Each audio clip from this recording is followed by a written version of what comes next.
Hi gents, here is a quick crash course on resistance and continuity.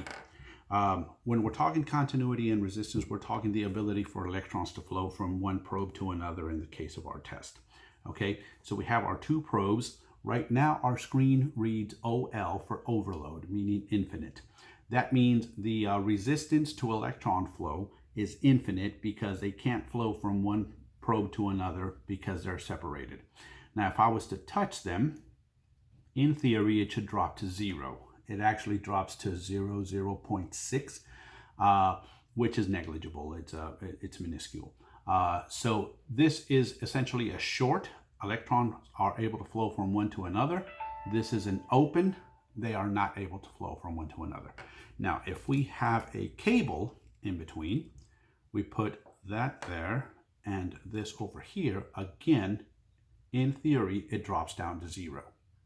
Okay, because electrons are able to flow from one probe to the other via the cable.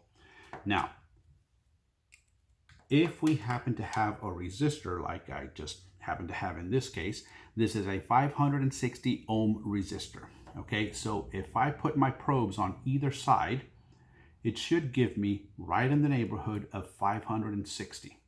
In this case, it gives me 557, which is within the margin of error. Okay, so again, this allows some electron flow, but it's neither a complete short or a complete open. So it's somewhere in between. In this case, 560 ohms. Okay, now this wire is a short. If we touch the two together, it's a short. If we separate them, it's an open. Okay, so short circuit, open circuit. Now, in our case, we are going to use a different feature on the multimeter, which is a check of diodes.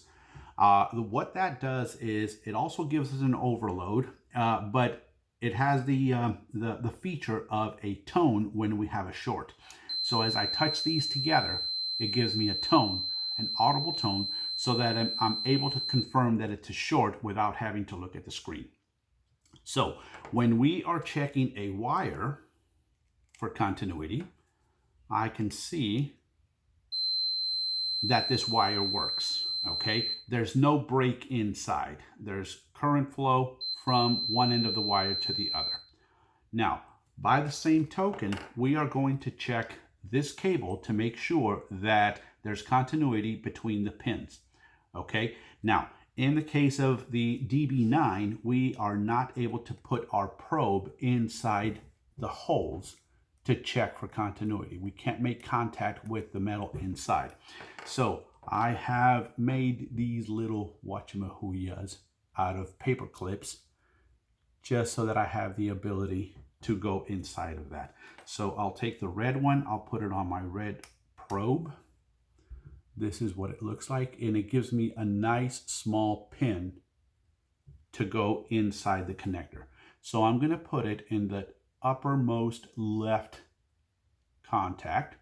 I put that inside, and then with the other probe, I check the right pin on the RJ45. If I can get to it. That gives me the audible tone, meaning that this pin does make contact with this pin. There is continuity from the pin on the DB9 to the pin on the RJ45. Okay, so we're actually checking continuity, but a lot of people refer to it as ohming it out. Again, because if you were to do ohms, then it would just drop down to 0. You're looking for 0 in either way. Some multimeters don't have that toning feature, so I guess that's where the generic term ohm it out comes from. But again, if you look at the diagram that I sent you, you should be able to confirm that each pin on the DB9 goes to the correct pin on the RJ45, and there is in fact continuity. I'm guessing when you do that check, you will find out that there's something wrong on the RJ45 side where it didn't crimp correctly. Anyway, give me a call if you have any questions, but that's about it.